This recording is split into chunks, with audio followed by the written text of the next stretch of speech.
Welcome back to another episode of Spectator Mode. I'm Neil Strebig. With me, as always, is Donald Double D Yeah, DeCray. still not getting away from it. No. He's here to stay, my man. But no, keep it a little short and sweet like we did last week. Not as short, but definitely just as sweet, right? Hopefully, yeah. Gonna have a little bit of a Blizzard news. Not gonna go too in the weeds with that. Kind of a quick nod on some updates there.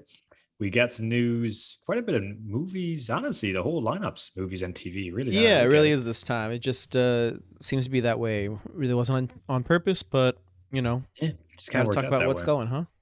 But some news on the Mad Max, the new movie coming out in that franchise, Thor Love and Thunder, of course, and the trailer to talk about this week.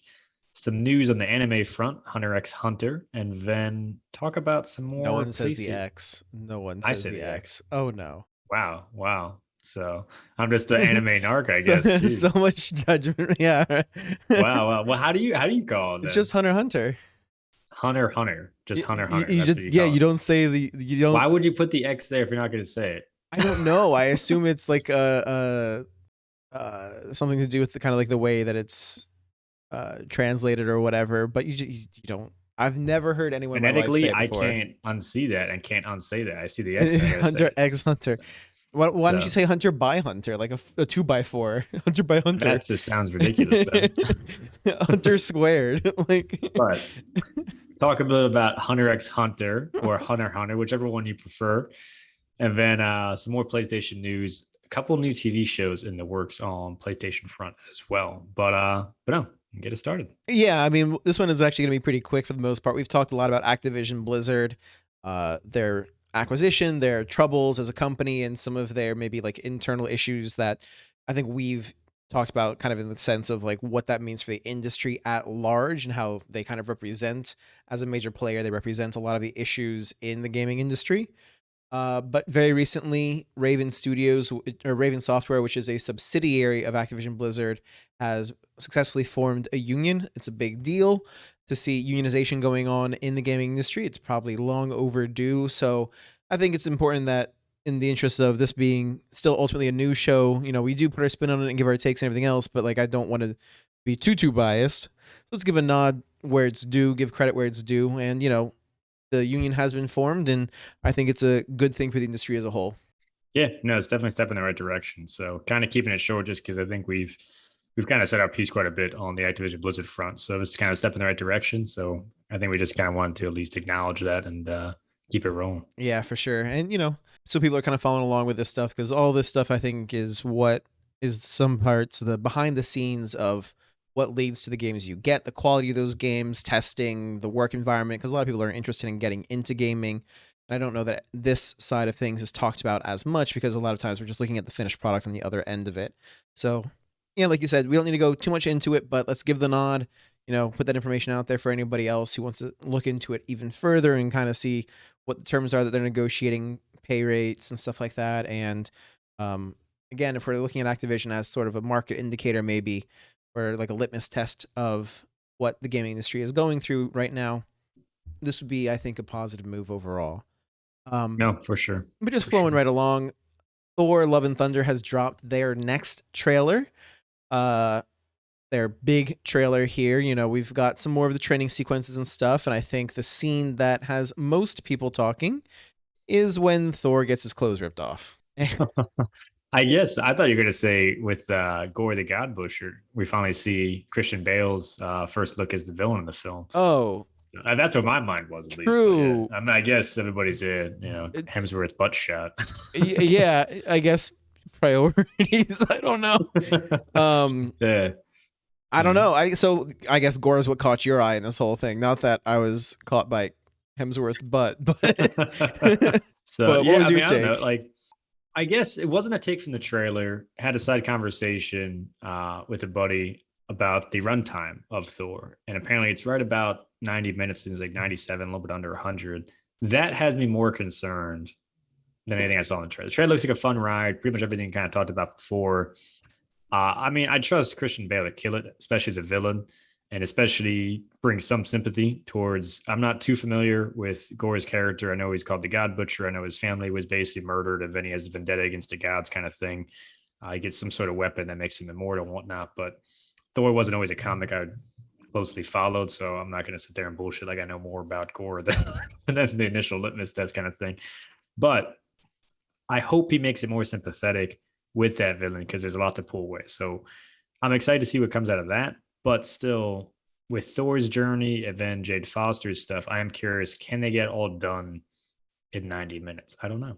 Yeah, because I really think there's a lot of world building that I'm expecting from this, right? Because it's touching on some of the themes I think that were presented in Moon Knight, actually, with, the gods. We know, obviously, from Thor's story, the Norse gods, at least, are actual beings. They're not just like these, imagined things in the human consciousness, so to speak. They are actual beings that have come to Earth and interacted with Earthlings and yada yada. Moon Knight then carried that a step further, saying, hey, it's not just the Norse gods, the Egyptian gods as well are actual beings that have had a presence on Earth and interacted with Earth. So at this point, I guess we're thinking, and canonically this is true, like all the gods in Marvel are beings. They're not just like imagined things, the Greek pantheon and everything else. And so I think we're going to see a lot of that here. I wonder if this is going to tie into Moon Knight, bringing any of that in. And I will say, I think another talking point for a lot of fans is Gore's look is very, very different from the comics. He's very much like human in appearance, not so different, where in the comics he looked a lot more like, what's his face with the psychic powers who ran around with Thanos all the time. They looked very, very similar. Yeah, it kind of has that flat face, just like two nostrils for breathing. But yeah. And so, like, the argument is basically like, alien, would they be not visually distinct enough? Is that why they changed Gore's appearance so much? Or is there some other reason? I don't know. But I think it's a legitimate criticism when I think they've done such a really good job, frankly, in most of their other entries of staying kind of like true to the source material in terms of the visual styles and paying homage to the costumes and stuff like that. So I think a marked departure like that deserves some kind of comment and notice for sure. No, that's fair. That's fair. I guess for me, again, not being too familiar with him in the comics, but overall, I'm looking forward to it. I agree. 90 minutes seems like it's a little too little, but at the same time, I wouldn't mind a quick jaunt, given the way these things have turned into some kind of marathon a lot of times. So, sure. Overall, I think it's 97 total, or 100, 197, 110, around that ballpark. Yeah, I mean, like I can look forward to that, honestly. Like that works for me.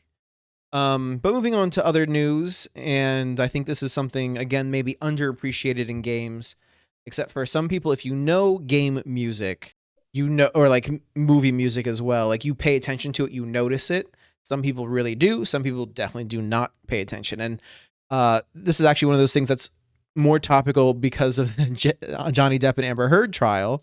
There's a whole conversation about the chemistry between Amber Heard and what's his face, Jason Momoa, who played Aquaman, and how they manufactured all that on the editing floor, the way they use music to make that chemistry seem like it's there. You play these love ballads.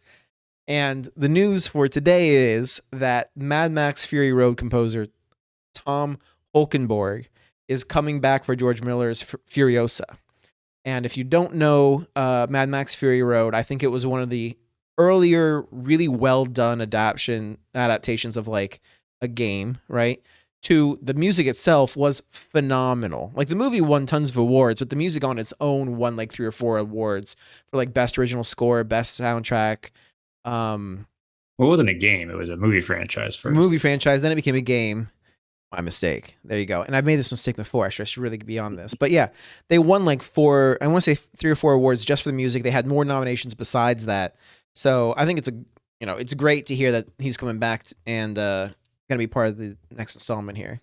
No, it's good. I mean, in Furiosa's storyline, for those unfamiliar, in Fury Road 2015's release with Tom Hardy, it's Charlize Theron's character. And it's basically a prequel to kind of how she came up the ranks and everything else. But with the Mad Max movies, especially one like Fury Road, and I think the modern adaptations, music fits a lot of the tone because in supposed like apocalyptic world, you kind of have a lot of just kind of grunts and somber kind of facial acting.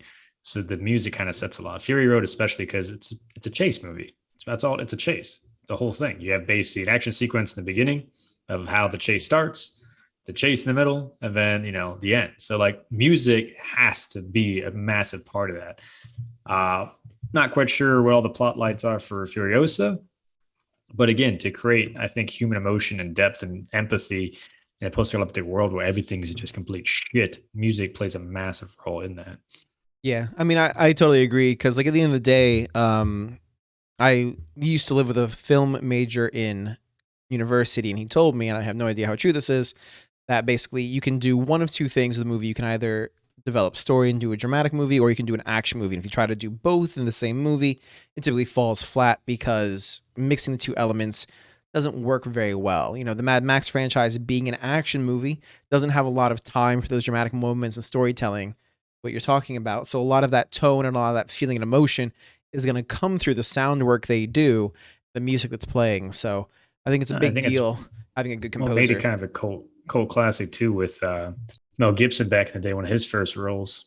I mean, the original had a lot more. I think a good music. I'd have to really go back. It's been a while to talk about the score in depth, but I think what always struck me with that was the natural sound and ambient sound, and like chains smacking down and boots in the sand. Like you felt the tenseness of survival in those movies. Yeah, for sure. But I think But speaking of sorry, survival, yeah, right? yeah, Hunter X Hunter. I'm just gonna keep saying it for show. Yeah, I mean, it really is at this point too. I'm So getting any grumpy. other, anime snobs out there, please, by all means, rip me apart in Snobs. the comments there. But I mean, one of us is I, wrong. I'm just saying that. listen, This is not like a we listen. can both be right kind of thing. My boy Hayes, him and I, he got me into the show. He says Hunter X Hunter as well, so I'm ride or die with that one. There, I you know what I mean? mean, I'll come out and just say that like on the record, Hayes is a dumbass. Then I'm Well, comfortable that's making also that. true though. I'm comfortable making that assumption based on this It'd be the one first to fact. admit that though as well.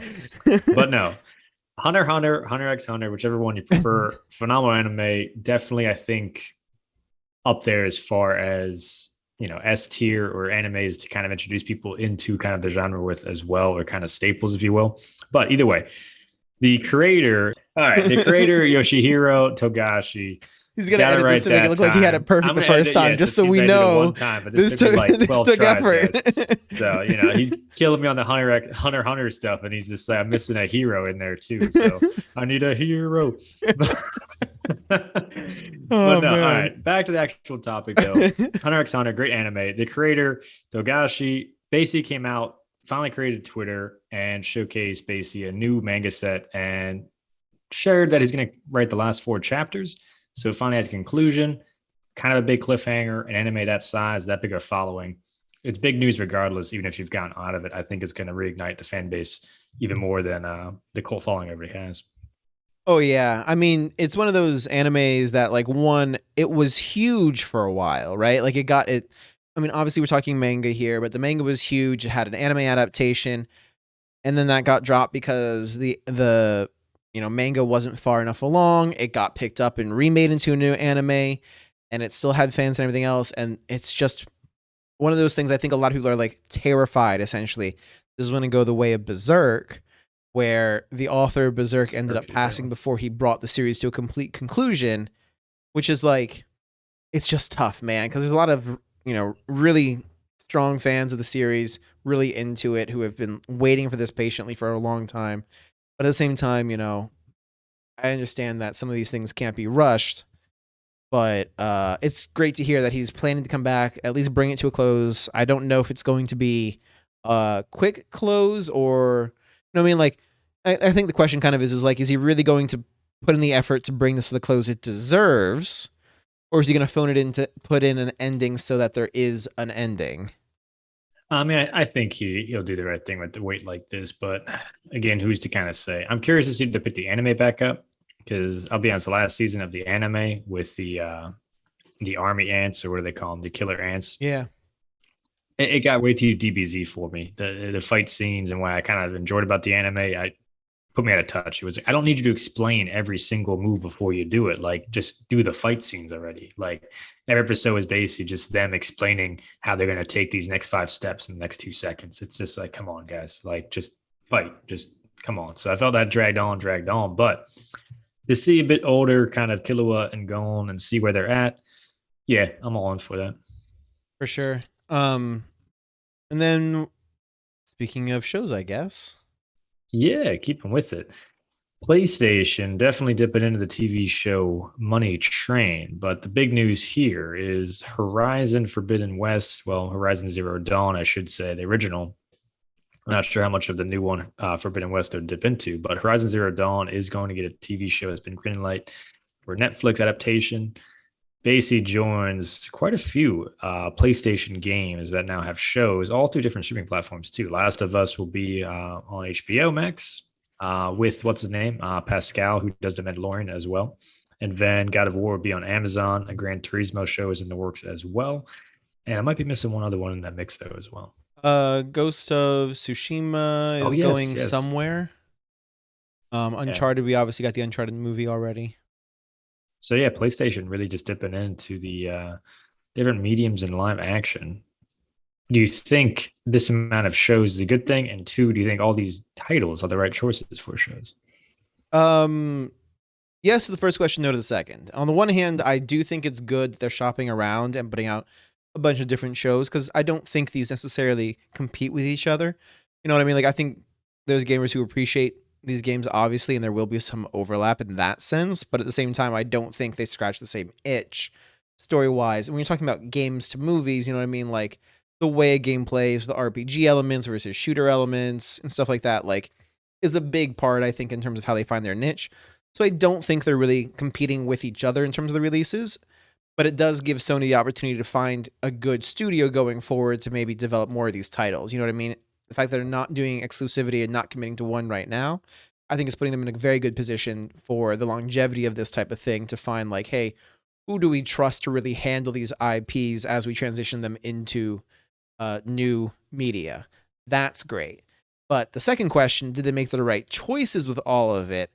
I have my doubts. I mean, Uncharted, the movie was rough as far as I was concerned when I watched it. And I definitely think like some of these games I don't know what they're thinking with the adaptation, Horizon being the perfect example. Right? Like Horizon does have a pretty good story all around, but like the side quests and like other kind of like things were very one-offy to the main storyline. You know what I mean? You meet the characters, you interact with them once, you go fetch the quest, whatever, come back, they're gone, they're done. And for me, that's one of those things that like I think it raises a concern essentially in terms of are you similarly just going to drop all of that other world building when you go for the show? Or how much are you going to stick to the game narrative? And we even talked about the reverse of this, where God of War is a very cinematic experience. We had this conversation in a previous episode as well of like, are you just going to retell the exact story that we've already got, just, you know, like live action adaptation or whatever? So how do these exactly translate? I don't know. Yeah. So I've got some concerns there at least. What are your thoughts though? What are the No, pros and cons of I'm their with you. approach? I'm with you. And to your point, though, as far as shopping around, 100% with you. I think my concern is, again, like these are some pretty big titles. And yes, like, it's the PlayStation exclusive. So I get that. But again, if you're trying to find a studio that's going to be the right fit, don't use your heavy hitters first, kind of thing. You know, figure out then who you want to go with and who's doing what you feel is the best use of the source material. With Horizon, I'm with you. Like, are they just going to look at the Nora tribe and the culture there and then branch out into the world after like season one? I don't know. I personally would like to see, you know, the prologue, how humanity got to that point, and not even have Nora introduced until maybe, you know, second season, end of the first, end of the second season kind of thing. Because I think that's more of the drama is, at least for me, and that's what made me enjoy the lore of that game more so, was the downfall of humanity and how they couldn't get it right and then failed multiple times. And there was still, you know, narcissism afoot that basically, you know, still plagued them. And then I think that sets up so much more how that kind of continues their robotic basically host in this rebuilding of the world, and then how they see robots as, you know, deities and creatures and whatnot, and what and all these different cultures form around that kind of thing. But again, I'm not a show writer, showrunner, so we'll see. Yeah, it'll be very interesting. I mean, I think the one that I'm most curious about is how they're going to adapt Gran Turismo. Because if you want to talk about like a lack of story, does Yeah. Gran Turismo even have a story? It's a straight racing game, right? Yeah, so it's like we're gonna just follow a racer up the circuit, and which circuit you're gonna pick. It's yeah, I don't know. I'm not really sure where they're gonna go with it. I think Grid does a good job as far as creating a narrative within a racing game, but again, that's built around the Grid League and the Grid Series, and kind of you're joining into racing in Grid and the drivers that are part of it and the racing teams. They've, but again, it's as I'm saying, it's like what's the pool there? It's fun to play. Is it fun to watch? No. Yeah, I'm very curious how they're going to adapt that. The more we're talking about it, I think that might be the most concerning on the list for me. Because at the same time, like I don't know that there's like a story to draw from in the first place for inspiration. There's not like really a world setting per se to that. You know what I mean? Like, Oh shit, never mind. No, we're completely wrong, dude. Gran Turismo, it's all about family, man. Fast and Furious. Boom. There you go. you know what? I thought you really had me there. I was just like, wait, really? Am I just like completely confused on this game?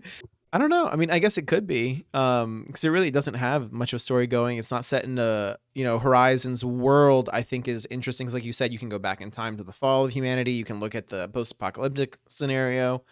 It's a nice world to play in, so to speak. That it's well developed enough that there's some clear themes and characters and stuff to explore a lot. Different cultures that are set up in there.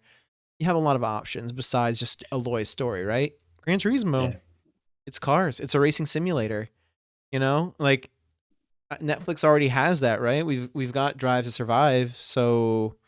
But again, that's actual drivers of it. It's that's what I'm saying. Like if you're going for the simulator thing of like this reality. weekend's Monaco, I'm gonna watch Monaco Grand Prix because again, like I'm invested in the drivers and all that. And I like Drive to Survive to get the additional layer of drama after a season I've watched. It's like, oh shit, like so we saw that. But again, it's live. It's tangible. Like a driving show. Like it's not Knight Rider. You know what I mean? Like it's not Kit and Michael Knight and dude, man. Oh my gosh. David Hasselhoff? Yes, thank you. Don't hassle the Hoff. Yeah, I know. It's a shame on me for that one. Complete brain fart. But that's a show designed around a car kind of thing, but it's a whole different scale about it. So I don't see where they're gonna go Gran Turismo. It's not. That's why I say Grid in the last Grid game, they basically put live actors into the story around the same cast of characters through all the series of games. So you basically had Raven West, who's like the villains, if you will, on the best racing team. So then they put faces with actual actors to those characters that are always in the games. So it added a bit of a tangible thing, which is cool. But again, like I wouldn't watch a TV show about the Grid. And I imagine what Gran Turismo is going to try to do. It's fun in the game because it adds a different layer to the immersion of playing the game, but I'm not going to sit there and watch a 30-minute TV show. You know what I mean? Yeah. And same thing with Horizon, though. I'm not going to rewatch the game I played. As my same concern with God of War as well. Like, I've already experienced that. I want something new, and there's other elements in these worlds that you can pull from. A racing game just doesn't have the depth there. You know what I mean? I don't. Yeah, and like I'm not opposed to what I'll call the Marvel treatment at this point. You know what I mean? Like the characters and stories they're telling are clearly drawn from and inspired by the comics. They make their own changes, and I'm sure that's divisive for some people who just really want the OG storylines told the way they imagine them on the big screen. They just want to see the comic come to life, literally. At the same time, I think they're doing the right thing, recognizing that it's a different medium. I think you do need to make some compromises. I think you do need to make some changes to take advantage of the new medium and play to its strengths. And I think that by telling a slightly different story, for some people, you keep things fresh, basically, to draw them in and let them enjoy that in a newer, different way. So I agree with you. I'm hoping they're not going to be too on the rails with any of these franchises because we're talking about some big ones here that, Horizon, relatively new, I think, but Gran Turismo has been here for a long time. God of War has been here for a long time.